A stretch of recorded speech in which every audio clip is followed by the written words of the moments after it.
ఎస్కిలేటర్లో మా దోస్తాడు అయితే ఇరికిపోతుండే. మా దోస్తులు మూవీ చూడడానికి వేరు సినిమాలో వీలే పెద్ద సినిమా చేస్తారు వీని చొప్పు దాచిపెట్టి. అంతలో నాకు కాల్ చేస్తారు పికప్ చేసుకోమని. వాళ్ళు ఎవ్వరు లేరు అని చెప్పి టైంపాస్ చేస్తున్నాం మేము అందరం అటు ఇటు తిరుక్కుంటా.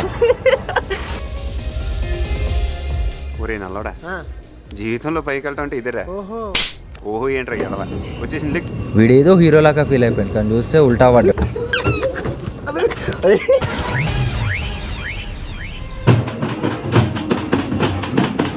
మన హరిభాయ్ మొండియాన్ టీషర్ట్ పట్టుకొని చింపుదామని చూస్తే కపలాక దుంకి వీన్ టీషర్ట్ చింపేసిండు.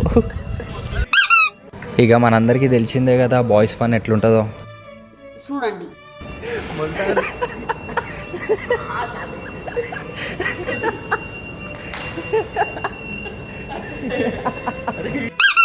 మధ్యలో పాంపాం పీపుల్ ఎందుకు పెడుతున్నాం అంటే తెలుసు కదా బాయ్స్ అందరూ మజాక్ ఆడుకునేటప్పుడు ఎట్లా మాట్లాడుకుంటారో. మన ఓన్కా తాడుతో బరదాసి ఆడలేనట్టుంది అస్సలు. ఆ మూవీ చూసినందుకు వీళ్ళకి వచ్చారు, వీళ్ళని పికప్ చేసుకొని వచ్చినందుకు నాకు టైంపాస్ అయిపోయింది. ఈ వీడియో జస్ట్ ఫన్ కోసమే పెడుతున్నాం. చలో దెన్ నెక్స్ట్ వీడియోలో అయితే కలుద్దాం.